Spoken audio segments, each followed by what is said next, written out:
গল্পের শুরুতেই আমরা আমাদের হিরো ওয়ানকে দেখতে পাই। সে একটা জায়গায় এসেছিল তার প্রজেক্টের জন্য কিছু ফটোশ্যুট করার জন্য। ফেরার সময় সে রাস্তায় দেখে একটা মেয়ে গাড়ি থেকে বের হয়ে রাস্তা থেকে একটা রিজার্টকে সরাচ্ছিল। এই মেয়েটাই হলো আমাদের গল্পের নায়িকা শাও। এখানে আবার তাদের দুজনের মাঝে হাই হেলো হয়ে যায়। আজ আবার শাওয়ের জন্মদিন ছিল। সে তার বাবা মায়ের সঙ্গে দাদুর বাড়ি যাচ্ছিল। ওই সময় একটা ট্রাক এসে তাদেরকে ধাক্কা দেয়। ওয়ানও এটা দেখে ফেলে। সে তাদের সাহায্য করতে যায়, কিন্তু গাড়ির দরজা তো ভিতর থেকে লক করা ছিল। সে ট্রাকওয়ালার কাছে সাহায্য চাইতে গেলে ট্রাকওয়ালা তো উল্টো গাড়ি সহ তাকে হিট করে খাদে ফেলে দেয়। এতে একটা গাছের ভাঙা ডালা ওয়ানের হার্টের ভিতরে ঢুকে যায়। গাড়ির ভিতর থেকে শাও সাহায্যের জন্য কান্না করতে থাকে। ওয়ান আর কি করবে, সে তো নিজেই মরতে বসেছে। তারপরও সে সান্ত্বনা স্বরূপ শাওয়ের হাতটা ধরে। আর এই সময় ওয়ান অজ্ঞান হয়ে যায়। এই ঘটনার 10 বছর পার হয়ে যায়। শাওকে দেখি এখন সে বড় হয়ে গিয়েছে। সে যে ক্যাফেতে জব করত, লসের কারণে সেটা বন্ধ করে দেওয়া হবে। তাই আজ এখানে সবকিছু ফ্রি। একটু পর সেখানে ওয়ান আসে কিছু কেনার জন্য। এখন সে এত বড় অ্যাক্সিডেন্টের পর কিভাবে বেঁচে গেল এটা আমরা একটু পরই জানতে পারবো। যাক, এখানে শাও বলে আজ সবকিছু ফ্রিতে দেওয়া হবে, কিন্তু ওয়ান তার কথা খেয়ালই করে না আর পেমেন্ট করতে চলে যায়। পরে শাও দৌড়ে বাইরে যায় ওয়ানকে টাকা ফেরত দেওয়ার জন্য, কিন্তু ততক্ষণে ওয়ান এখান থেকে চলে গিয়েছিল। তারপর আমাদেরকে একটি আর্কিটেকচার ডিজাইনিং কোম্পানি দেখানো হয়। আমাদের ওয়ান এই জায়গার চিফ ছিল। এদিকে ওয়ান একটা গ্র্যাব ইয়ার্ডেতে নিজের জন্য প্লট কিনতে আসে। সেখানকার লোক তাকে বলে, এটা কি বলছেন, আমরা কোনো জীবিত মানুষকে এভাবে প্লট বিক্রি করি না। আগে ডেথ সার্টিফিকেট দেখান, তারপর আমরা প্লট দিব। ওয়ান বলে, প্লটগুলোর ডিজাইন একটুও সুন্দর না। আমার কবরের ডিজাইন আমি নিজেই করব। ডেথ সার্টিফিকেট আপনি শীঘ্রই পেয়ে যাবেন। রাতে ওয়ান এক লোকের সঙ্গে একটা বিষয়ে ডিল করতে আসে, কিন্তু লোকটা ছিল খুবই বন্ড প্রকৃতির। সে কাজের কথা তো কিছুই বলে না, উল্টো ওয়ানের সাথে আসা মেয়েটার সঙ্গে ফ্লার্ট করতে থাকে আর তাকে কথায় কথায় অনেক ড্রিঙ্কস করিয়ে ফেলে। এতে তো ওয়ানের মেজাজ পুরাই খারাপ হয়ে যায়। তাই সে প্রচুর ড্রিঙ্কস করতে থাকে। এর ফলে তার হার্টবিট অনেক বেড়ে যায় আর তার হাতে কারেন্ট চলে আসে। এখন এটা কিভাবে হলো তা তো আমরা পরেই জানতে পারবো। তারপর ওয়ান লোকটাকে তার সঙ্গে হ্যান্ডশেক করতে বলে। লোকটা যখনই হ্যান্ডশেক করে সে কারেন্ট খেয়ে সেখানে অজ্ঞান হয়ে পড়ে যায়। যা দেখে ওয়ান তো হাসতে থাকে। অন্যদিকে শাওকে দেখি সে একটা উবার কোম্পানিতে জব পেয়েছে, অর্থাৎ ট্যাক্সি চালানোর কাজ। এদিকে ওই ক্লায়েন্টকে নিয়ে ওয়ানের বন্ধু হোটেল থেকে বের হয়। শাও তাদের নিজের ট্যাক্সিতে উঠাতে চাইলে ওয়ানের বন্ধু ওয়ানকে উঠাতে বলে। শাও তার কাছে গিয়ে যখন তার হাত ধরে তখন ওয়ান তো অবাক, কারণ শাওয়ের কোনো কারেন্টই লাগেনি। পরের সিনে তাদেরকে ট্যাক্সিতে দেখা যায়। রাস্তায় যেতে যেতে হঠাৎ একটা ট্রাক দেখে শাও এক সাইডে নিজের গাড়িটা থামায়, কারণ সে অনেকটাই ভয় পেয়ে গিয়েছিল। পরে সে ওয়ানের কাছে ক্ষমা চায় এমন মাঝ রাস্তায় গাড়ি থামানোর জন্য, আর বলে ছোটবেলার একটা অ্যাক্সিডেন্টের কারণে সে এখনো ট্রাক দেখলে খুবই ভয় পায়। তারপর শাও তাকে বাড়িতে পৌঁছে দেয়। বাড়ি এসে ওয়ান নিজেকে চার্জ করার জন্য একটা মেশিনের ভিতর শুয়ে পড়ে, আর আমরা তার শরীরে মেকানিক্যাল হার্ট দেখতে পাই। আসলে সেই অ্যাক্সিডেন্টের পর তাকে বাঁচানোর জন্য ডক্টররা তার শরীরে এটা বসিয়ে দিয়েছিল, আর তাকে বেশি ব্যায়াম করা, বেশি রাগারাগি আর ওয়াইন পান করতে কড়াভাবে নিষেধ করে দিয়েছিল। বলেছিল কোনোভাবেই যেন তার হার্ট রেট হাই হয়ে না যায়। যদি কখনো এরকমটা হয় তাহলে যে কোনো একটা দুর্ঘটনা ঘটে যেতে পারে। তাই তো ওয়ান আজ অব্দি কোনো রিলেশনই করেনি, তার তো শুধু মরার অপেক্ষা ছিল। পরদিন শাও জানতে পারে ওয়ানের কোম্পানিতে নতুন লোক হায়ার করা হবে, তাই সে ওইখানে পৌঁছে যায় ইন্টারভিউ দেওয়ার জন্য। তবে ওয়ান যখন জানতে পারে তার এখনো গ্রাজুয়েশনই কমপ্লিট হয়নি, তখন সে তাকে চাকরি দিতে চায় না।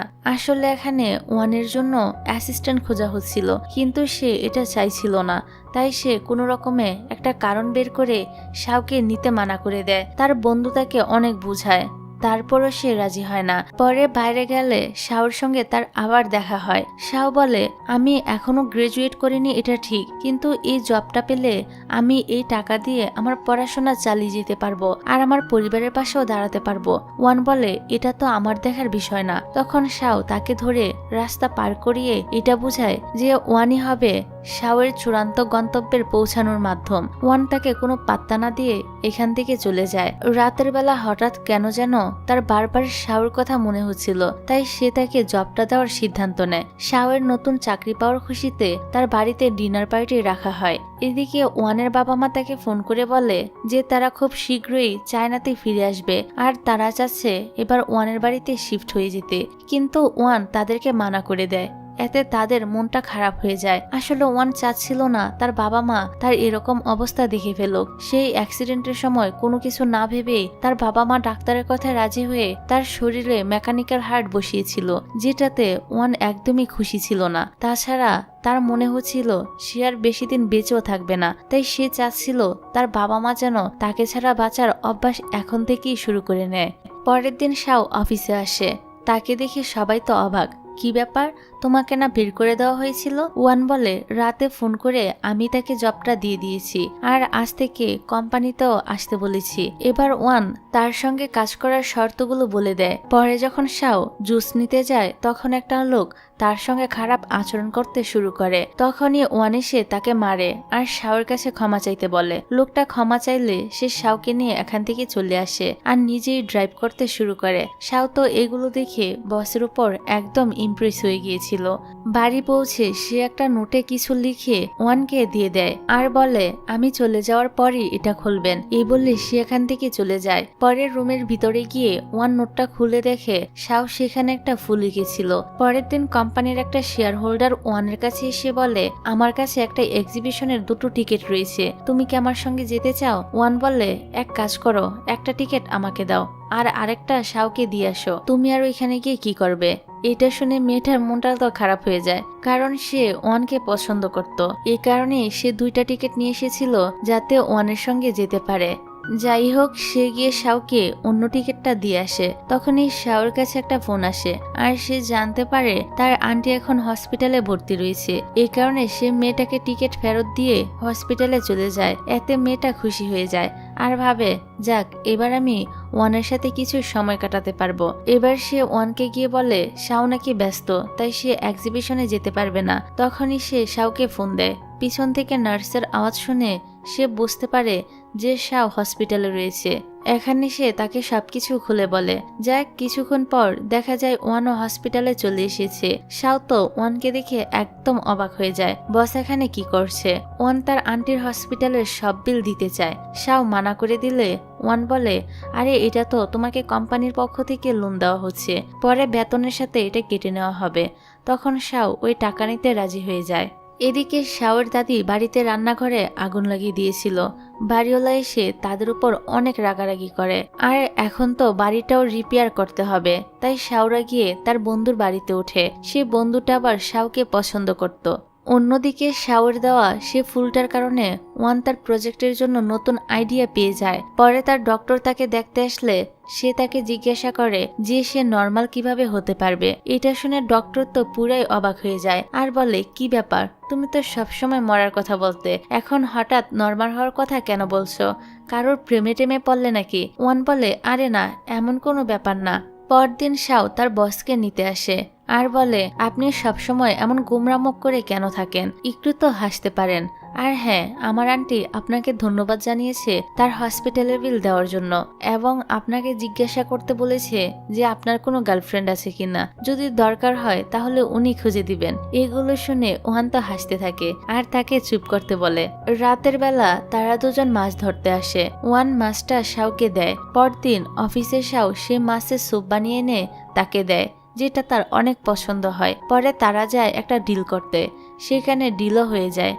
ফেরার সময় ওয়ান শাওকে ধন্যবাদ দিয়ে বলে তোমার আঁকা ফুলটা দেখেই আমি এর প্রজেক্টের আইডিয়াটা পেয়েছিলাম। এটা শুনে শাও তো অবাক, কি বস আমার প্রশংসা করলো? যাই হোক, নতুন প্রজেক্ট পাওয়ার খুশিতে তারা সবাই মিলে একটা জায়গায় ডিনার করতে আসে। সেখানের এক এমপ্লয়ির বলায় শাও ওয়ানকে ড্রিঙ্কস অফার করে, কিন্তু ডক্টর ওয়ানকে ড্রিঙ্কস করতে বারণ করেছিল, তাই ওয়ান মানা করে দেয়। এই কারণে তার পক্ষ থেকে শাও সেটা খেয়ে নেয় আর ওয়ানকে ধন্যবাদ জানায় তাকে এখানে চাকরি দেওয়ার জন্য। কথায় কথায় সে তো তাকে জড়িয়ে ধরে। যাই হোক, ডিনার শেষে শাও তো পুরো ড্রাঙ্ক হয়ে যায়। সে ওয়ানকে বলে, বস চলুন, আমি আপনাকে ছেড়ে দিয়ে আসি। ওয়ান বলে, মরলে নিজে মরো না, আমাকে কেন সাথে টানছো? এই বলে সে তাকে তার বাড়িতে দিয়ে আসে। শাওয়ের শরীর থেকে মদের গন্ধ আসছিল, তাই সে ভিতরে যাচ্ছিল না, কারণ ভিতরে গেলেই তার দাদি তাকে অনেক বকাবকি করবে। এদিকে বাড়ি পৌঁছে ওয়ান তাকে ফোন করে জিজ্ঞাসা করে সে ঠিকঠাক মতো বাড়িতে পৌঁছেছে কিনা। শাও কিছু বলতেই যাবে, তখনই পাশে একটা ড্রাঙ্ক লোক বমি করতে শুরু করে। ফোনের ভিতর দিয়ে এটা শুনে ওয়ান বুঝতে পারে শাও এখনো বাড়ি ফিরে যায়নি। তখনই ওই লোকটা আবার শাওর সঙ্গে খারাপ আচরণ করতে শুরু করে দেয়। এই সব কিছুই ফোনের মাধ্যমে ওয়ান শুনতে পায়। এই কারণে তখনই সে শাওর বাড়ির দিকে আসতে থাকে। লোকটা শাওর সাথে উল্টাপাল্টা কিছু করতেই যাবে, তখনই ওয়ান চলে আসে আর তাকে বেধড়ক মারতে থাকে। এখানে তাদের মধ্যে মারামারির এক পর্যায়ে লোকটা একটা ভাঙা বোতল দিয়ে ওয়ানকে মারতে গেলে এতে শাওয়ের হাত কেটে যায়। এটা দেখে ওয়ান তো প্রচন্ড রেগে যায় আর তার হার্ট রেট অনেক বেড়ে যায়। এই কারণে লোকটা কারেন্ট খেয়ে অনেক দূরে গিয়ে ছিটকে পড়ে। ওয়ানের অবস্থাও অনেক খারাপ হয়ে যায়। শাও তাকে ধরে কোনো রকমে হসপিটালে নিয়ে আসে। এদিকে লোকটার জ্ঞান ফিরলে সে পুলিশকে বলতে থাকে ওয়ান একটা ভূত, ওকে ধরার সাথে সাথেই আমার কারেন্ট লেগেছিল। কিন্তু পুলিশ ওর কথায় পাত্তা দেয় না, ভাবে এ লোক এখনো ড্রাঙ্ক। এদিকে তারা দুজন বাড়িতে চলে আসে আর ওয়ান গিয়ে নিজেকে চার্জ করতে শুরু করে। বসকে অসুস্থ রেখে শাও তো কোথাও যাবে না, তাই সে এখানে বসে ঘুমিয়ে পড়ে। চার্জ শেষ করে ওয়ান বাইরে এসে দেখে সে এখানে বসে ঘুমিয়ে পড়েছে, তাই সে তার উপর একটা চাদর দিয়ে দেয়। পরে তার ডাক্তার তাকে ফোন করে জিজ্ঞাসা করে আজ সবকিছু ঠিক ছিল তো? তোমার হার্ট রেট অনেক হাই দেখাচ্ছিল যে? ওয়ান বলে একটু ঝামেলা হয়েছিল, এই আর কি। ডক্টর তাকে বারবার সাবধান করে প্রেমের চক্করে পড়া যাবে না, তাহলে কিন্তু অনেক ক্ষতি হবে। ওয়ান বলে হ্যাঁ হ্যাঁ আমি বুঝেছি, আপনি চেষ্টা করুন যত দ্রুত সম্ভব আমাকে ঠিক করার কোনো উপায় খুঁজে বের করার। এটা বলে সে কল কেটে দেয়। পরের দিন সকালে শাও তার আন্টিকে দেখতে হসপিটালে চলে যায়। একটু পর ওয়ানের বন্ধু তাকে ফোন করে রান্নার কিছু জিনিসপত্র নিয়ে আসতে বলে। শাও সেগুলো নিয়ে ওয়ানের বাড়িতে পৌঁছে যায়। বন্ধু তাকে সবসময় ওয়ানের উপর নজর রাখতে বলে। তারপর তাদের দুজনকে একা সময় কাটাতে দিয়ে এখান থেকে চলে যায়। একটু পর সেখানে ওয়ানের বাবা মা চলে আসে। তারা ডোরবেল বাজালে শাও তো দরজা খুলতে যায়। তখন ওয়ান তাকে আটকাতে গেলে তারা দুজন নিচে পড়ে যায়। এরই মধ্যে ওয়ানের মার পাসওয়ার্ড মনে পড়ে যায়। এই কারণে তিনি দরজা খুলে তাদেরকে দেখি তো একদম ভয় পেয়ে যায় আর বলে দরজার সামনে বসে এগুলো কি করছো? যাই হোক, পরে সবাইকে রুমে দেখতে পাই। বাবা মা তো ভাবছিল শাও হয়তো তাদের ছেলের হবু বউ। ওয়ান বারবার মানা করতে থাকে আর শাওকে চলে যেতে বলে। সে চলে গেলে মা বলে মেয়েটা কত লক্ষ্মী আর ট্যালেন্টেড, ওকে তো আমার অনেক পছন্দ হয়েছে। ওয়ান বারবার তার মাকে বলে তোমরা যেমন ভাবছো এরকম কিছুই না, আমাদের ভিতরে তেমন কিছুই নেই, ও শুধু আমার অ্যাসিস্ট্যান্ট, আমার গার্লফ্রেন্ড না। পরে ওয়ানের বাবা বলে এবার আমরা তোমার বাড়িতে শিফট হয়ে যাব। ওয়ান এটা শুনে রেগে যায় আর তার বাবার সঙ্গে খারাপ ব্যবহার করে। এতে তার বাবা রেগে এখান থেকে চলে যায়। পরের দিন অফিসে শাও আর ওয়ান লিফটে আটকে যায়। শাও তো ভয় পেয়ে যায়। তার ভয় ভাঙানোর জন্য ওয়ান তার সঙ্গে গল্প করতে থাকে। তখন শাও জিজ্ঞাসা করে আপনার জীবনের লক্ষ্য কি? বেস্ট সিইও অ্যাওয়ার্ড পাওয়া। শাও বলে আর? ওয়ান বলে আর কিছু না, তারপর আমি এই কোম্পানি থেকে রিজাইন নিয়ে নিব। এটা শুনে শাওর মন তো একদম খারাপ হয়ে যায়। সে ভাবতে থাকে এত ভালো বসকে হারাতে হবে। ওয়ান তাকে সান্ত্বনা দেয় আর বলে চিন্তা করো না, আমি যেখানেই যাব সেখানে তোমাকে সাথে করে নিয়ে যাব, তুমি সব সময় আমার অ্যাসিস্ট্যান্ট হয়েই থাকবে। এটা শুনে শাও আবারও খুশি হয়ে যায়। তখনই তাদেরকে রেস্কিউ করতে লোক এসে পড়ে। শাও উপরে উঠে ওয়ানের দিকে হাত বাড়ায়। ওয়ান যখন তার হাত ধরে তখন তার সেই অ্যাক্সিডেন্টের ফ্ল্যাশব্যাকের কথা মনে পড়ে যায়। সে তো অবাক হয়ে যায় যে কেন ওর আশেপাশে থাকলে আমার সঙ্গে এরকম হয়। যাক, অফিস শেষ হওয়ার পর শাও হসপিটালে যায়, কারণ তার আন্টিকে আজকে হসপিটাল থেকে ছেড়ে দেওয়া হবে। তার আন্টি যখন জানতে পারে শাও বর্তমানে তার বন্ধুর বাড়িতে রয়েছে তখন উনি রেগে যান। কেন যেন উনি তার বন্ধু আর তার পরিবারকে সহ্যই করতে পারতো না। এবার শাও তাকে অনেক করে বুঝায় যে এখন তারা তাদের অ্যাপার্টমেন্টে ফিরে যেতে পারবে না, কিছুদিন এখানেই থাকতে হবে। ফাইনালি আন্টি রাজি হয়ে যায়। তারপর শাও তার বসের বাড়িতে যায়, কারণ কিছুদিন পরই তার পরীক্ষা। সে যে বিষয়টা না বুঝতো ওয়ানের কাছ থেকে সেটা বুঝে নিত। এরকমই পড়ার বোঝার সময় হঠাৎ তারা খুব কাছাকাছি চলে আসে। শাও তখনই সরে যায়। ওয়ান মনে মনে ভাবতে থাকে তার মেকানিক্যাল হার্টের কোনো সমস্যা হলো না, এইসব তার সঙ্গে কি হচ্ছে। পরের দিন অফিসে যাওয়ার সময় ওয়ান আর শাও একটা স্টোরে যায় কিছু কেনার জন্য। ওয়ান সেখানে লুকিয়ে লুকিয়ে একটা হেয়ার ক্লিপ কিনে নেয়। তখন শাওর সঙ্গে তার একটা ইউনিভার্সিটির ফ্রেন্ডের দেখা হয়ে যায়। বাইরে এসে সে ওয়ানকে বলে, আমার এ বন্ধু ইউনিভার্সিটিতে অনেক বেশি ফেমাস, সব মেয়েরা তার পিছু পিছু ঘুরে। শাওর মুখে এই ছেলের এত প্রশংসা শুনে ওয়ানের কেন জানি অনেক বেশি রাগ হতে থাকে। আসলে সে অনেকটাই জেলাস ফিল হচ্ছিল। যাক, অফিসে আসলে সেই মেয়ে ইনভেস্টররা শাওকে বড় একটা প্রজেক্টের কাজ দেয়, যেটা কিনা আর্ট গ্যালারি বানানোর ছিল। শাও সে ক্লায়েন্টের সঙ্গে দেখা করতে যায়। আসলে ক্লায়েন্ট সেখানকার দেয়াল ভাঙতে চাচ্ছিলেন না। শাও জানায়, আপনার হাজবেন্ড দেয়ালটা ভাঙতে রাজি হয়ে গিয়েছে। এটা শুনে ক্লায়েন্ট তো রেগে যায় আর বলে, তোমরা আমার হাজবেন্ডকে কি বুঝিয়েছ যে সে রাজি হয়ে গিয়েছে? আমি তোমাদেরকে দিয়ে এই কাজ আর করাবোই না। এই বলে তাকে বাড়ি থেকে বের করে দেয়। পরে শাও সেটা তাকে জানালে সে তো অনেক রেগে যায়। তারপর আমাদেরকে মিটিং এর সিন দেখানো হয়। মেয়ে ইনভেস্টরটা ওয়ানকে বলে, এখন তো তোমাকে নিয়ম অনুযায়ী তোমার এই অ্যাসিস্ট্যান্টকে বের করে দিতেই হবে, কারণ সে কোম্পানির এত বড় লস করে ফেলেছে। ওয়ান শাওকে জিজ্ঞাসা করে, তুমি কি ক্লায়েন্টের সঙ্গে ঝগড়া করেছিলে? শাওর তো প্রচন্ড মন খারাপ ছিল। সে বলে হ্যাঁ। ওয়ান রাগ করে সেখান থেকে চলে যায়। ওয়ানের বন্ধুও কোম্পানির একজন ইনভেস্টর ছিল, তাই সে শাওকে একদিনের সময় দেয় সবকিছু ঠিক করার জন্য। পরের দিন শাও আবারও সেই ক্লায়েন্টের সঙ্গে দেখা করতে যায়, কিন্তু ক্লায়েন্ট তাকে দেখে দরজা লাগিয়ে দেয়। ফলে তার মনটা তো অনেক খারাপ হয়ে যায়। সেখানে তখন ওয়ানও পৌঁছে যায়। সে শাওকে বুঝায়, সবসময় মিষ্টি কথা দিয়ে সবাইকে ইমপ্রেস করা যায় না। তুমি আর্টিস্ট, তোমার আর্ট দিয়ে মানুষের মন জয় করতে হবে। পরে শাও ক্লায়েন্টের হাজবেন্ডের সাথে দেখা করতে যায়। লোকটা বলে, আসলে ওই দেয়ালে আমার 5 বছরের ছেলের কিছু ড্রয়িং রয়েছে, যে পানিতে ডুবে মারা গিয়েছে, তাই আমার ওয়াইফ সেটা ভাঙতে চাচ্ছে না। এইটা শুনে শাও ওই মহিলার কষ্টটা বুঝতে পারে আর লোকটাকে নিজের ছোটবেলার অ্যাক্সিডেন্টের গল্পটাও শোনায়। এই কথাগুলো আবার সেই মহিলা পিছন থেকে শুনেছিল।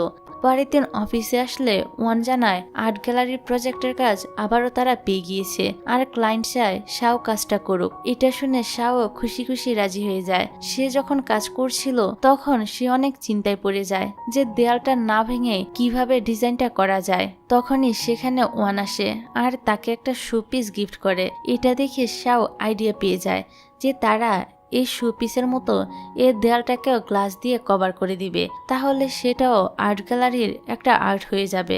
এতে ওয়ান তার প্রশংসা করে। পরদিন দুজনে গিয়ে ক্লায়েন্টদের এটা জানালে তারাও প্রচন্ড খুশি হয়ে যায় আর তাদের কাজ করতে বলে এখান থেকে চলে যায়। শাও বসকে ধন্যবাদ বলে সবসময় তাকে বিশ্বাস করার জন্য। ওয়ানও ভাবে এখন থেকে সে আর নিজের মরার কথা চিন্তা করবে না, যতটুকু সময় বেঁচে আছে সবার সাথে এনজয় করবে। পরে শাও যখন সেলফি তুলছিল তখন ওয়ানও ফ্যামের ভিতরে ঢুকে যায় আর তারা একসাথে ছবি তোলে। কোম্পানির অন্য একটা প্রজেক্ট সাকসেসফুল ভাবে শেষ হয়ে যাওয়ার কারণে ওয়ান অ্যানাউন্স করে সবাইকে নিয়ে সে একটা ট্রিপে যাবে।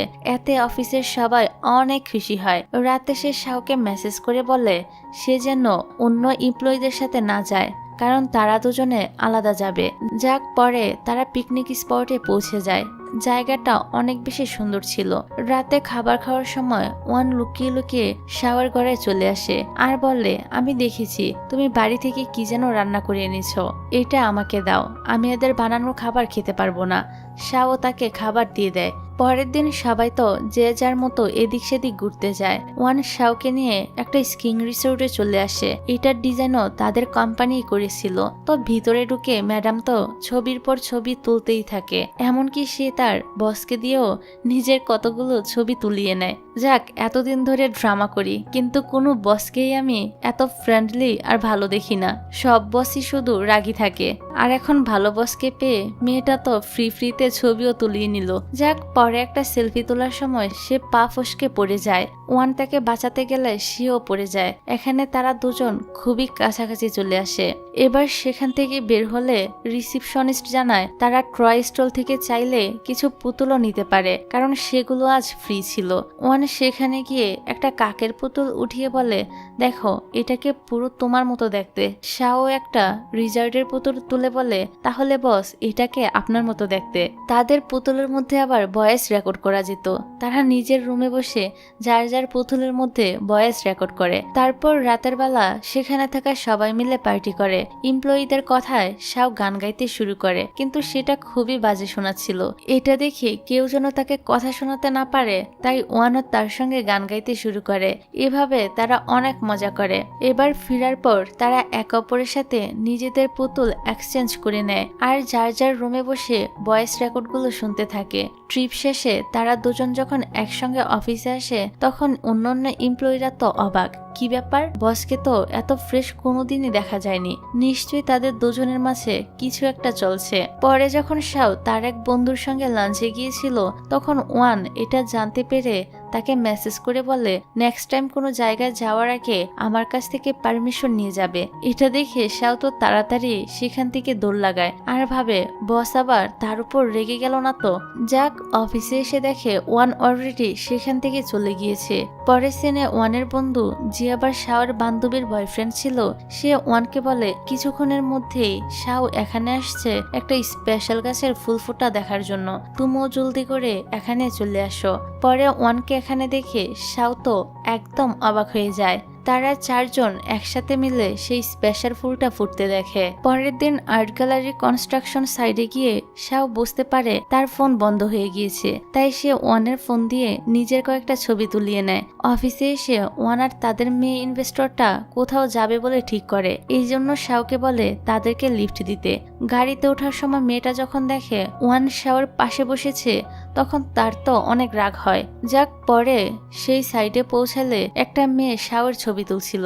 সে মেয়েটা তাকে বলে, এই সিনের সাথে তোমাকে খুবই ভালো লাগছে। তারা নিজেদের মাঝে পরিচিত হয় আর মেয়েটা শাওর নাম্বার নিয়ে বলে, এই ছবিগুলো আমি তোমাকে পরে পাঠিয়ে দিব। এখানে শাওর কাছে এই মেয়েটাকে খুবই ভালো লাগে। এদিকে এরা দুজন আবার কাজ নিয়ে কথা বলছিল। ওয়ান যখন শাওকে নিচে দেখে তখন সে তাকে একটা এক্সকিউজ দিয়ে শাওর কাছে চলে যায়। তারপর রাতের বেলা বারান্দায় বসে চাঁদ দেখার সময় শাও ঠিক করে সে হট স্প্রিং এ গোসল করতে যাবে। এখানে গিয়ে তার সকালে সে মেয়েটার সঙ্গে দেখা হয়ে যায় যে তার ছবি তুলেছিল। মেয়েটার নাম ছিল ওয়েন। শাও আর ওয়েন একসঙ্গে অনেক গল্প করতে থাকে। শাও ওয়েনের কাছে তার বসের নামে অনেক প্রশংসা করে। এগুলো শুনে ওয়েন তো হাসে আর বলে, আমি শিওর তুমি নিশ্চয়ই তোমার বসকে ভালোবাসো। এটা শুনে শাও লজ্জা পেয়ে যায়, তবে অস্বীকার করে না। আসলে সে নিজের অনুভূতি নিয়ে এখনো কনফিউজ ছিল। এদিকে সে মেয়ে ইনভেস্টর ওয়ানকে নিজের রুমে ডাকে আর কাজের নাম করে তাকে সিডিউস করতে থাকে। সে বলে, শাও আসার পর থেকে দেখছি তুমি খুবই বদলে গিয়েছ। ওয়ান বলে, হ্যাঁ অবশ্যই, সে পুরো আমার বিপরীত পার্সোনালিটি, সবসময় সবকিছু হাসি মুখে মেনে নেয়, এজন্য তাকে আমার অনেক ভালো লাগে। এগুলো শুনে মেয়েটার তো রাগ হচ্ছিল। পরে যখন শাও ওয়ানকে তার রুম থেকে বের হতে দেখে তখন তার মনটা অনেক খারাপ হয়ে যায়। সে রুমে বসে ভাবতে থাকে, বস যদি কাজের কথা বলতে সে রুমে যেত তাহলে সে নাইট ড্রেস পরে কেন ছিল। পরে যখন সে মন খারাপ করে বারিন্দাতে যায় তখন ওয়ান তাকে বলে, বিশ্বাস করো আমি শুধু কাজের কথা বলতেই সেখানে গিয়েছিলাম, আমাদের মাঝে তেমন কিছুই হয়নি। ওয়ানকে এ ব্যাপারে এক্সপ্লেন করতে দেখে শাও অনেক খুশি হয় আর ভাবে, আমি পাগল, খালি বেশি বেশি ভাবি। এখান থেকে ফিরে সে তার বান্ধবীর বাড়িতে যায় আর জানতে পারে তার বান্ধবীর ব্রেকআপ হয়ে গিয়েছে। সে তাকে বলে, নিজের বস থেকে দূরে থেকো, এমনটা যেন না হয় যে আমার মতো তোমারও মন ভেঙে যায়। শাও তো তার কথাগুলোকে সিরিয়াসলি নিয়ে নিয়েছিল। পরের দিন থেকে সে তার বসকে এড়িয়ে চলতে শুরু করে। যখন সে এগুলো ভাবছিল তখন তাদের অ্যাক্সিডেন্ট হতে হতেই বেঁচে যায়। ওয়ান অমনোযোগী থাকার জন্য তাকে বকা দেয়। পরের সিনে ওয়েন তাকে তার ছবিগুলো পাঠিয়ে দিয়েছিল, এই জন্য শাও ধন্যবাদ হিসেবে তার একটা প্রজেক্টের কাজ করতে চায়। সে ওয়ানের কাছে গিয়ে বলে, আমি ওয়েনের সাথে ডিল করতে যাব, আপনিও চলুন। ওয়ান তাকে সে মেয়ে ইনভেস্টরকে নিয়ে যেতে বলে, সে এইসব ব্যাপারে ভালোভাবে হ্যান্ডেল করতে পারবে, এই জন্য তারা দুজন ওয়েনের সাথে দেখা করতে চলে যায়। মেয়েটা ওয়েনকে পরদিন অফিসে গিয়ে ডিল ফাইনাল করে আসতে বলে। পরের দিন যখন সে অফিসে যায় তখন ওয়ানকে দেখে সে তো পুরোপুরি অবাক হয়ে যায় আর বলে, এটা কি তোমার অফিস? আসলে ওয়ানের এক্স গার্লফ্রেন্ড ছিল। ওয়ানের যখন অ্যাক্সিডেন্ট হয়েছিল তখন ওয়েন প্রতিদিন তাকে দেখতে যেত আর তার জন্য অপেক্ষা করত। ওয়ানের মা তাকে বলেছিল, তুমি এখন অনেক ছোট, আমার ছেলে মরতে বসেছে, তুমি তার জন্য আর অপেক্ষা করো না, গিয়ে নিজের জীবন সাজাও। ওয়ানকে অনেকবার মেসেজ করেছিল তার সঙ্গে একটাবার দেখা করার জন্য, কিন্তু ওয়ান কোনো মেসেজের রিপ্লাই দেয়নি। সে চাইছিল না তার জন্য ওয়েন অপেক্ষা করুক। পরে ওয়েন পড়াশোনা করতে বিদেশে চলে গিয়েছিল আর এখন তো তার বিয়েও হয়ে গিয়েছে। এখানে ওয়ানকে বলে, এখন তুমি কেমন আছো? ওয়ান বলে, এই তো কোনো রকমে বেঁচে আছি। তাদের এই কথাগুলো সে মেয়ে ইনভেস্টরটা লুকিয়ে লুকিয়ে শুনছিল। এখান থেকে বেরিয়ে এসে ওয়েন শাওকে বলে, কখনো পিছু হটো না, তুমি একদম ঠিক মানুষকে চুজ করেছ। পরে ওয়েন সে মেয়ে ইনভেস্টরের সাথে দেখা করে বলে, মিথ্যা আশা ছেড়ে দাও, ওয়ান তোমার মতো মেয়েকে কোনোদিনই পাত্তা দিবে না। এইসব শুনে মেয়েটা তো প্রচন্ড রেগে যায়। যাক, রাতে বাড়ি ফেরার সময় ওয়ান নোটিস করে শাও নার্ভাস হয়ে আছে। এই কারণে সে তাকে জিজ্ঞাসা করে, তুমি কি ঠিক আছো? শাও সাহস করে তাকে নিজের মনের কথা বলতেই যাবে, তখনই তাকে ইনভেস্টর ফোন করে বলে, তোমার কি মনে হয় ওয়ান এতটাই ভালো মানুষ? সে আসলে তোমাকে ব্যবহার করে ওয়ানের কাছে আসতে চাইছে। তুমি এত বোকা কেন? তোমার কি মনে হয় ওয়েনকে রেখে ওয়ান তোমাকে চাইবে? এসব শুনে শাওর মনটাই ভেঙে যায় আর সে এখান থেকে কোনো রকমে একটা এক্সকিউজ দিয়ে চলে যায়। পরের দিন অফিসের সবাই একটা এমপ্লয়ির বার্থডে পার্টিতে যায়। সেখানে শাও অনেক ড্রিঙ্কস করে ফেলে। তাকে একটা এমপ্লয়ি তার প্রথম ভালোবাসার কথা জিজ্ঞাসা করলে শাও বলে, আমার ভালোবাসা তো শুরু হওয়ার আগেই শেষ হয়ে গিয়েছে। যাক, কেক কাটার সময় শাও অস্থির হয়ে যায়।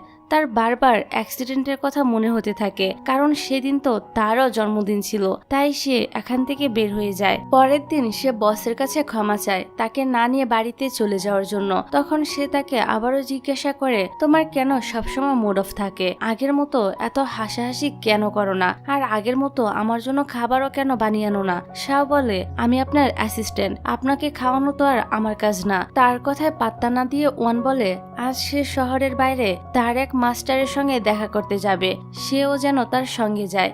শাও প্রথমে মানা করে দিল, পরে তার জোর করাতে রাজি হয়ে যায়। এয়ারপোর্টে পৌঁছালে শাও ওয়ানকে জিজ্ঞাসা করে, বস, আপনারা তো এমপ্লয়ি থাকতে আমাকে কেন এখানে নিয়ে যাচ্ছেন? এখানে সে আরো বলতে থাকে, আমি তো একটা ইউজলেস, কোনো কাজ থাকে না আমার, এই জন্যই আপনি আমাকে এখানে নিয়ে এসেছেন, যেন একা ফিল না করেন। ওয়ান তো তার মুখে এইসব কথা শুনে বকা দিয়ে বলে, এইসব কি বলছো? আগে তো তুমি কত পজিটিভ চিন্তা করতে, এখন তো নেগেটিভ কেন ভাবছো? আমি তো তোমাকে এখানে নিয়ে যাচ্ছি যেন তুমি আমার মাস্টারের থেকে কিছু শিখতে পারো। পরে তারা ওই জায়গায় পৌঁছে গেলে শাওর কাছে কেন যেন জায়গাটা চেনা চেনা মনে হচ্ছিল। ওয়ানের মাস্টার অনেক ভালো লোক ছিল। সে ওয়ানের সঙ্গে শাওকে দেখে অনেক খুশি হয়। ভিতরে গিয়ে শাও সেখানে তার বাবার আর তার ছোটবেলার ছবি দেখতে পায়। মাস্টার বলে, এই বাচ্চা মেয়েটা তুমি? শাও বলে, হ্যাঁ। মাস্টার বলে, তোমার বাবা আমার অনেক ভালো একজন স্টুডেন্ট ছিল। তারপর উনি তাকে তার বাবার ডিজাইনের কিছু নথি দেয় আর বলে, আমি আশা করছি তুমিও তোমার বাবার মতো একজন বেস্ট ডিজাইনার হবে। এখানে এসে শাওয়ের মনটা আগের থেকে অনেকটা ভালো হয়ে যায়। তাই সে তার বসকে আইসক্রিমও খাওয়ায়। এখানে কথায় কথায় ওয়ান তাকে বলে, ওয়েন আমার এক্স গার্লফ্রেন্ড ছিল, আমাদের গল্প ফুল স্টপ হয়ে গিয়েছে। এতে শাও তো খুশি হয়ে যায় যে বস ওয়েনকে নিয়ে তার সন্দেহ দূর করে দিয়েছে। পরের রাস্তায় একটা বিড়াল দেখে শাও তার বসকে বলে, বস প্লিজ আপনি এটা অ্যাডপ্ট করে নেন, আমি প্রতিদিন তাকে আপনার বাড়িতে দেখতে যাব। পরের সিনে বিড়ালটাকে আমরা ওয়ানের বাড়িতে দেখতে পাই, কিন্তু তার তো এইসব প্রাণী একদমই পছন্দ ছিল না। তবে শাওয়ের জন্য সেটাকে অ্যাডপ্ট করেছে। একদিন কাজ শেষে শাও বিড়ালটাকে দেখতে আসে। সে যখন বিড়ালের সঙ্গে খেলছিল তখন ওয়ানকে এক এমপ্লয়ি ফোন করে বলে, আপনি বেস্ট সিইওর অ্যাওয়ার্ড পেয়েছেন। তবে এটা শুনে ওয়ান একটুও খুশি হয় না, কারণ এটাই ছিল তার জীবনের সর্বশেষ উদ্দেশ্য। এটাও পূরণ হয়ে গিয়েছে। এখন সে আর কি করবে জীবনে? তাই তো পরের দিন আবারও গ্রেভিয়ার্ডে চলে যায় প্লটের কথা বলতে। এবার সে তার কবরের ডিজাইন নিয়ে বেশি কথা বলে না, বলে যেমন আছে তেমনই আমার চলে যাবে। লোকটা তো অবাক হয়ে বলে, কি ব্যাপার, আপনি এতটা চেঞ্জ হয়ে গেলেন কিভাবে? পরে অফিসে আসলে সব এমপ্লয়িরা তাকে অভিনন্দন বলে, কিন্তু সে তাদের পাত্তা না দিয়ে তার কেবিনে চলে যায়। এখানে তার বন্ধু জিজ্ঞাসা করে, এবার তুমি কি করবে? ওয়ান বলে এবার রিজাইন করে মরার অপেক্ষা করব। বন্ধু বলে ধুর, তাই হয় নাকি? জীবনের সাথে সাথে নিজের প্ল্যানগুলোকেও চেঞ্জ করতে হয়। তোমার লাইফে তোমার বাবা মা আছে, আমি আছি, আর এখন তো শাও আছে। তোমার এত কিসের দ্বারা আমাদের সবাইকে ছেড়ে চলে যাওয়ার? যাক, পরের সিনে ওয়ান যখন অনুষ্ঠানে যাওয়ার জন্য রেডি হয় তখন শাও তো তার উপর থেকে চোখই ফেরাতে পারছিল না। অনুষ্ঠানে যেতে যেতে সে বসকে জিজ্ঞাসা করে, কি ব্যাপার বস, আপনার জীবনে এত বড় একটা গোল পূরণ হয়েছে, আপনি খুশি না কেন? ওয়ান বলে, এটাই তো সমস্যা, আমার জীবনের সমস্ত উইশ পূরণ করা শেষ, এবার আমার জীবনের আর কোনো লক্ষ্যই নেই। শাও বলে, আমি আপনাকে আরো 1000টা লক্ষ্য বলে দিতে পারি। তবে ওয়ান তাকে ইগনোর করে বলে, আমি তোমার কথাটা ভেবে দেখব। এবার অনুষ্ঠানে গিয়ে তাকে যখন অ্যাওয়ার্ড দেওয়া হয় তখন হোস্ট তাকে জিজ্ঞাসা করে, এরপর আপনার লক্ষ্য কি? ওয়ান তখন শাওর দিকে তাকিয়ে বলে, আমি এখন একজনের অ্যাডভাইসের অপেক্ষায় আছি। এটা শুনে শাও তো লজ্জা পেয়ে যায়, কারণ সেও বুঝতে পারে এখানে ওয়ান তার কথাই বলছিল। পরের দিন ওয়েন শাওকে ফোন করে তার সঙ্গে দেখা করতে বলে। এখানে পৌঁছালে ওয়েনও তাকে বলে দেয় যে ওয়ান আর তার মাঝে অতীতে একটা সম্পর্ক ছিল, তবে এখন তাদের মাঝে কিছুই নেই, আর কিছু হওয়ার সম্ভাবনাও নেই। তারপর তারা দুজনে মিলে ওয়েনের প্রজেক্টের জায়গায় যায়। যখন তারা কথা বলছিল তখন ওয়েনের হাজব্যান্ড তাকে ফোন করে বলে যে তার গাড়ি নষ্ট হয়ে গিয়েছে, সেই জন্য এখনই তাকে সাহায্য করতে আসে। ওয়েন তখন শাওকে বলে, আমাকে জরুরি একটা কাজে চলে যেতে হবে, এই জন্য আমি দুঃখিত, তোমার এখানে কাজ শেষ হলে তুমি আরামসে চলে যেও। শাও বলে, ঠিক আছে, কোনো সমস্যা নেই। ওয়েন যাবার সময় দরজাটা খোলা রেখেই চলে যায়। পরে শাও নিজের কাজ শেষ করে যখন চলে যাবে তখন দেখে দরজা লক করা। এদিকে তো রাত হয়ে গিয়েছে। শাও প্রচন্ড ভয় পেতে থাকে। ওয়েনকে কল করলে সে রিসিভ করে না, সবাইকে কল করে, কিন্তু আজকে কেউই তার ফোনটা ধরছিল না। পরে সে ওয়ানকে ফোন করে তাকে সাহায্য করতে বলে। সেও সেই বিল্ডিং এ চলে আসে, আর এখানকার লোকদের সাহায্যে কিছুটা উপরে ওঠে। 44তম ফ্লোরে এসে লিফট তো নষ্ট হয়ে যায়। তারপর সে রিস্ক নিয়ে কোনোভাবে ছাদে চলে যায়। এখন দরজা তো লক ছিল, তাই সে এটা ভেঙে শাওর কাছে যায়। এত শক্তি ব্যবহার করার কারণে তার হার্টবিট বেড়ে গিয়েছিল, যার কারণে এখানকার সব লাইট নষ্ট হয়ে যায়, আর শাও শক খেয়ে অজ্ঞান হয়ে যায়। ওয়ান তাকে কোনোভাবে হসপিটালে নিয়ে আসে। পরের দিন শাওর জ্ঞান ফিরলে সে তো এটা ভেবে খুশি ছিল যে বস তার কত কেয়ার করে, তাকে বাঁচানোর জন্য এত রিস্ক নিয়ে চলে গিয়েছে। সে তাকে জিজ্ঞাসা করে, বস আপনার কাছে কোনো সুপার পাওয়ার আছে নাকি? যাকেই ধরেন তারই কারেন্ট লাগে। সেদিন রাস্তায় ওই লোকটারও কারেন্ট লেগেছিল, আর গতকাল আমারও লাগলো। ওয়ান কথা এড়িয়ে সেখান থেকে বের হয়ে যায়। এদিকে শাওয়ের বান্ধবী তাকে দেখতে এসে বলে, আমার মনে হয় ওয়ানও তোমাকে পছন্দ করে, তা না হলে কেন সে এমন করে তোমাকে বাঁচাতে যাবে? এগুলো আবার ওয়ান পিছন থেকে শুনে ফেলে। তার বান্ধবী তাদের দুজনকে একা রেখে এখান থেকে চলে যায়। কিছুদিনের মধ্যেই শাওকে ডিসচার্জ করে দেওয়া হয়। ওয়ান যখন তাকে বাড়ি নিয়ে যাচ্ছিল তখন তার বন্ধু তাকে একটা লোকের ছবি পাঠিয়ে বলে, এই লোকটা আমার উপরে অ্যাটাক করেছিল। ওয়ান তাকে দেখে তো একদম অবাক হয়ে যায়, কারণ এটাই সে লোক ছিল যে শাওদের গাড়ির অ্যাক্সিডেন্ট করিয়েছিল। সে বাড়ি গিয়ে তার লয়ারকে এ লোকের ব্যাপারে ইনভেস্টিগেশন করতে বলে, কারণ অ্যাক্সিডেন্ট করানোর কারণে লোকটার তো জেল হয়ে গিয়েছিল, আর সে জেলেই মারা গিয়েছিল। তাহলে এখন সে এখানে কিভাবে আসলো? পরে তার লয়ার ওই লোকের সব ইনফরমেশন বের করে নিয়ে আসে। আসলে ওই লোকটার একটা যমজ ভাই ছিল যে কিনা অ্যাক্সিডেন্ট করেছিল। এখানে এসবের সাথে ওয়ানের তো কোনো কানেকশন ছিল না। তারপরও বন্ধুর সুরক্ষার খাতিরে সে ওই লোকের উপর নজর রাখার সিদ্ধান্ত নেয়। অন্য সিনে দেখা যায় ওয়েন আর শাও আবারও দেখা করে। ওয়েন শাওকে ওয়ানের একটা অ্যালবাম দিয়ে বলে, আগে ওয়ানের ফটোগ্রাফি করার অনেক শখ ছিল, তুমি তো খুব শীঘ্রই তার কাছে কেউ হতে যাচ্ছ, তাই এই অ্যালবামটার মালিক এখন তুমি। এতে শাও খুশি হয়ে যায়। ওয়েন বলে, আমি কিছুদিনের জন্য অস্ট্রেলিয়া চলে যাচ্ছি, ততদিন এই প্রজেক্টের কাজ তোমাকে একাই দেখতে হবে, চিন্তা করো না, আমি খুব শীঘ্রই আবার ফিরে আসব। তারপর শাও আর ওয়ান একসঙ্গে লাঞ্চ করতে যায়। রেস্টুরেন্টে একজনকে নিজের জন্মদিন সেলিব্রেট করতে দেখে শাওয়ের আবারও অ্যাক্সিডেন্টের কথা মনে পড়ে। ওয়ান জিজ্ঞাসা করে, তোমারও তো জন্মদিন খুব তাড়াতাড়ি আসছে তাই না? আমি তোমার আইডি কার্ডে ডেট দেখে নিয়েছিলাম। এখন শাও আর কি বলবে? সে কিছুই বলে না। পরদিন যখন শাও অফিসে ছিল তখন তার কাছে আন্টি ফোন করে বলে যে গ্র্যান্ডমা কোথাও হারিয়ে গিয়েছে। তাই শাও আর ওয়ান মিলে তাকে খুঁজতে বের হয়ে যায়। অনেক খোঁজাখুঁজি করার পর ফাইনালি তাকে শাওয়ের বাবা মার কবরের কাছে গিয়ে পাওয়া যায়। গ্র্যান্ডমার আবার ভুলে যাওয়ার অসুখ ছিল, তাই ওয়ানকে নিজের ছেলে মনে করে বলছিল, তুমি এসে পড়েছো কাছ থেকে। এখানে শাও তো লজ্জায় পড়ে যায় যে তার ক্রাশকে তার দাদি এখন বাবা বানিয়ে দিল।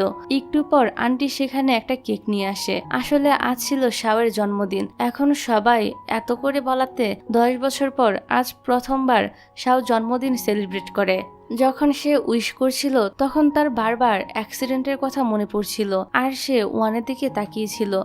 পরে সাইডে গিয়ে শাও তাকে কথাগুলো বলে দেয়। এগুলো শুনে ওয়ান তো অবাক হয়ে মনে মনে ভাবে, এটা তো সেই মেয়েটা যাকে আমি সেদিন বাঁচিয়েছিলাম। পরে যখন সে চলে যাচ্ছিল তখন শাও তাকে পিছন থেকে জড়িয়ে ধরে বলে, আপনাকে অনেক ধন্যবাদ, আপনার জন্য আমি টানা 10 বছর পর নিজের জন্মদিন সেলিব্রেট করতে পেরেছি। শাও তাকে জড়িয়ে ধরাতে ওয়ানের হার্টবিট তো অনেক বেড়ে যায়, তাই সে তাড়াতাড়ি করে দূরে সরে যায়। সে আবার তাকে শক না দিয়ে ফেলে সে ভয়ে। এদিকে ওয়ানের ডক্টর অনেকদিন ধরে চেষ্টা করছিল কোনোভাবে তাকে সুস্থ করার। আজ সে ফাইনালি একটা ফর্মুলা পেয়ে যায়। সে তাড়াতাড়ি করে তাকে ফোন করে বলে, এত বছর পর আজ আমি অবশেষে তোমাকে সুস্থ করার একটা ফর্মুলা পেয়ে গিয়েছি। মাত্র 3টা মাস অপেক্ষা করো, এরপরই তুমি পুরোপুরি সুস্থ হয়ে যাবে। না তোমার নিজেকে চার্জ করতে হবে, না তোমার শরীর থেকে কোনো কারেন্ট বের হবে। এটা শুনে ওয়ান অনেক বেশি খুশি হয়ে যায়। পরে তার বন্ধু আসলে সে তাকে জানায় সেদিনকার কার অ্যাক্সিডেন্টের মেয়েটা শাও ছিল। এতে তার বন্ধু তো অবাক হয়ে বলে, বা দুনিয়াটা কত ছোট। এখানে একটা কথা বলে রাখি, ওয়ানের বাবা, তার বন্ধুর বাবা আর শাওয়ের বাবা এই 3 জনে মিলে একটা বিজনেস করত। পরে এই 3 জনের মাঝে কেউ একজন সমস্ত টাকা পয়সা নিয়ে বাকি 2 জনকে ধোকা দিয়েছিল। তবে দোষটা এসে পড়েছিল শাওয়ের বাবার ঘাড়ে। যাক, এখানে ওয়ান তার বন্ধুকে তার সুস্থ হয়ে যাওয়ার ব্যাপারটাও বলে দেয়।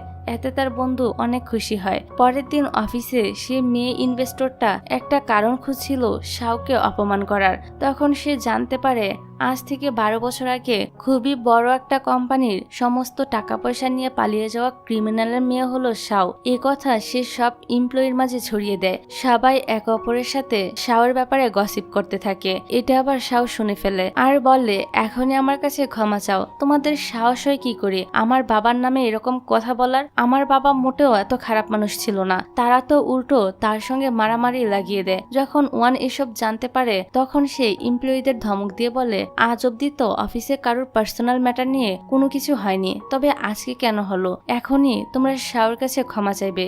বাধ্য হয়ে তারা শাওর কাছে ক্ষমা চেয়ে এখান থেকে চলে যায়।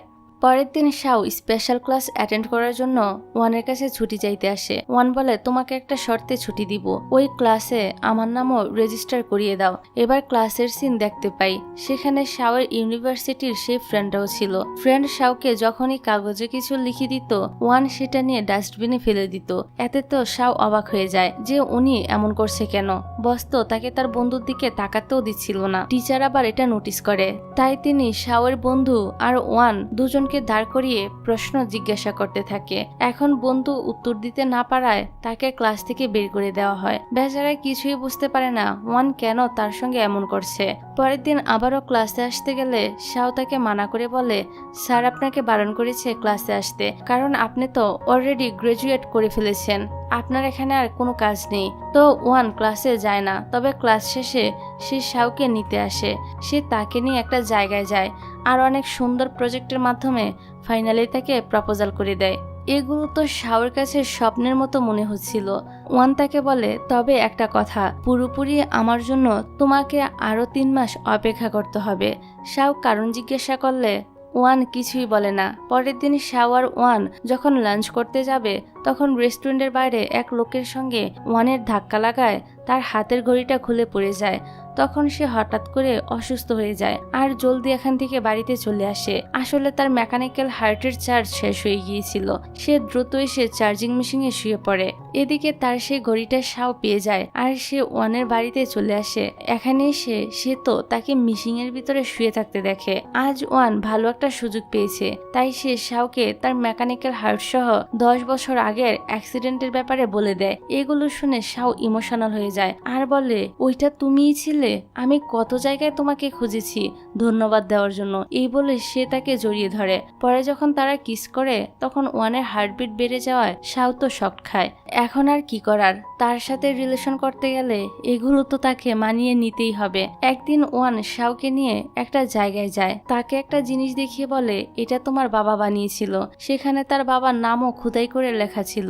ওয়ান বলে, আমাদের কোম্পানিও তোমার বাবার একটা অসম্পূর্ণ প্রজেক্টের কাজ শুরু করেছে, তুমি যদি চাও এটাতে পার্টিসিপেট করতে পারো, তাহলে সেখানে তোমার বাবার সাথে তোমার নামও খোদাই করা থাকবে। এতে তো শাও অনেক খুশি হয়ে যায়। এরই মধ্যে এখানে গার্ড চলে আসলে তারা পালিয়ে যায়। এবার ওয়ান যখন শাওকে বাড়ি পৌঁছে দিতে যায় তখন তাদের দুজনকে এভাবে দেখে আন্টি বুঝে যায় যে তারা এখন রিলেশনে আছে।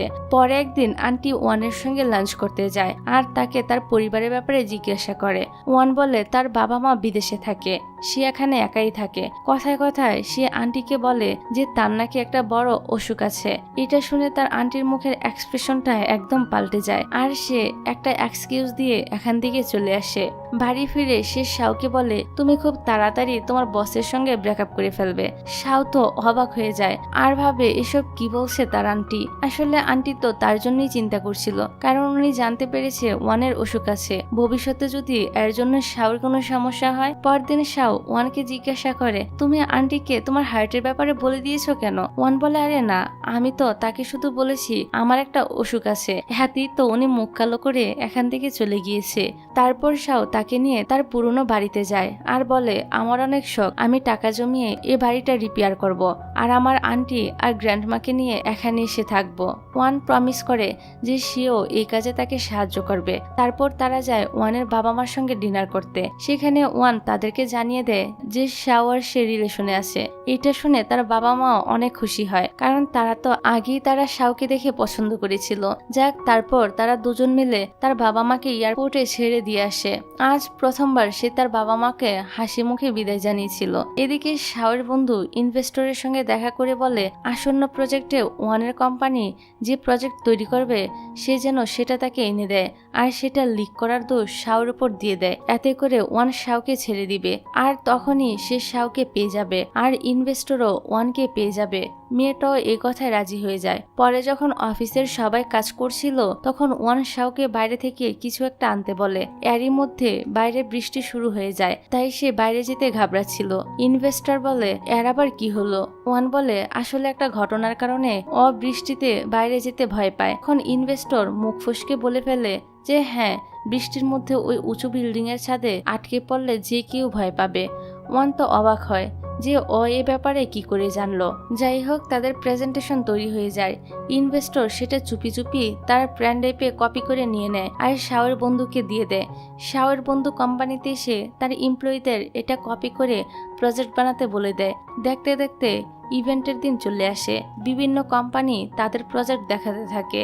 এখানে যখন ওয়ানের কোম্পানি আসে তখন তারা স্ক্রিনে তাদের প্রজেক্টের কাজ দেখে তো অবাক হয়ে যায় আর ভাবতে থাকে এটা লিক হলো কিভাবে, এখন তারা কি করবে।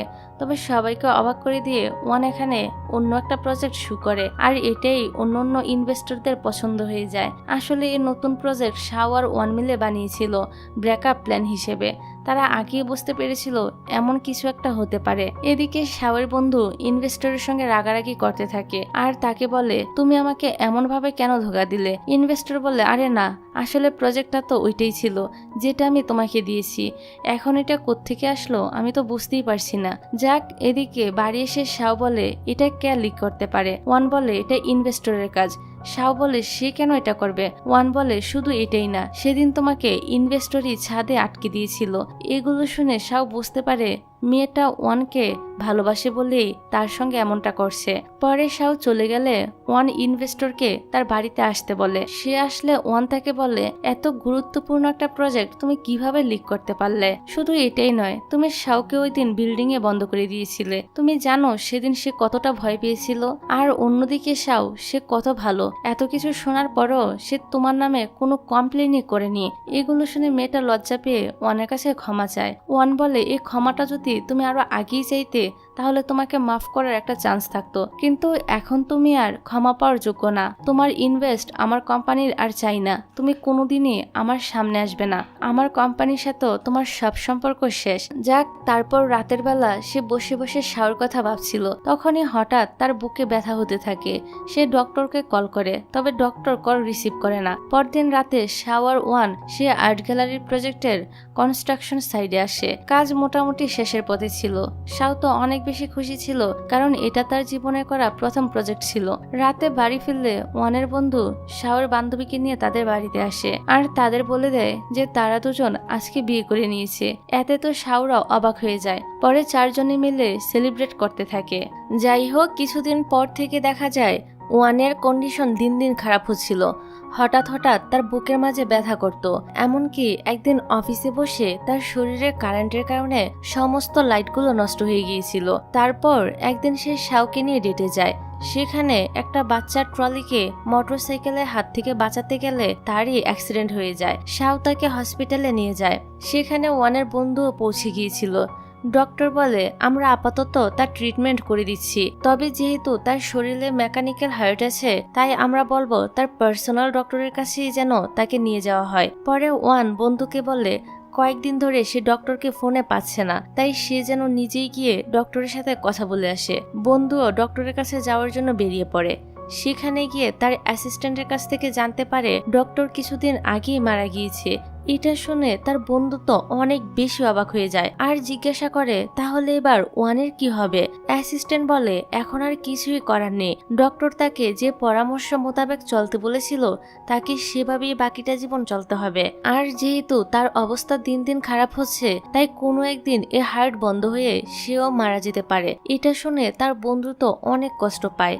সে এসে ওয়ানকে সবকিছু বলে। ওয়ান বলে, যখন মরতে চাইতাম তখন সৃষ্টিকর্তা আমার কথা শুনেনি, কিন্তু এখন যখন বাঁচতে চাইছি তখনই আমাকে মরতে হবে। সে সিদ্ধান্ত নেয় যে আগের মতোই সে রাগী হয়ে যাবে আর শাওর সাথে ব্রেকআপ করে নিবে। এখানে সে আরো বলে, এখনই ব্রেকআপ করে নেওয়া ভালো হবে, কারণ হঠাৎ করে মরে গেলে সে কষ্ট আরো বেশি পাবে। এরপর থেকে ওয়ান তো শাওর সঙ্গে খারাপ ব্যবহার করতে থাকে। শাও তো বুঝতে পারছিল না যে সে কেন তার সঙ্গে এমন করছে। অফিসের বাইরে সে ওয়ানের জন্য ওয়েট করতে থাকে। তাকে বাইরে দেখে ওয়ান অফিস থেকেই বের হয় না। পরদিন তার মানা করা শর্তেও শাও তাকে নিতে আসে। এতে সে তো অনেক বিরক্ত হয়। এগুলো সহ্য করতে না পেরে শাও একদিন তার অফিসে গিয়ে বলে, তোমার কি হয়েছে? তুমি কেন আমার সঙ্গে এমন করছো? অত্যন্ত ভালো ব্যবহার তো করতে পারো। ওয়ান বলে, ঠিক আছে, এখন থেকে তোমার সঙ্গে ভালো ব্যবহার করব, এবার যাও। রাতে শাও ওয়ানের বাড়িতে পড়াশোনা করতে আসে। তখন হঠাৎ করে তাদের বিড়ালটা অসুস্থ হয়ে পড়ে। তারা দুজন বিড়ালটাকে হসপিটালে নিয়ে ভর্তি করায়। শাও প্রায়ই বিড়ালটাকে দেখতে হসপিটালে আসতো। একদিন সে ওয়ানকে ফোন করে বলে, বিড়ালের কন্ডিশন দিন দিন খারাপ হচ্ছে। ওয়ান বলে, যা হওয়ার তা তো হবেই, এত ঢং করে লাভ কি? ওয়ানের মুখে এই কথাটা শুনে শাও তো অনেক কষ্ট পায়। যাক, ওয়ানের বন্ধু যখন জানতে পারে সে নিজের ফিউনারেল সমস্ত ব্যবস্থা করে নিয়েছে, তখন সে তাকে বকতে থাকে, কিন্তু ওয়ান তার কথা কোনো পাত্তাই দেয় না।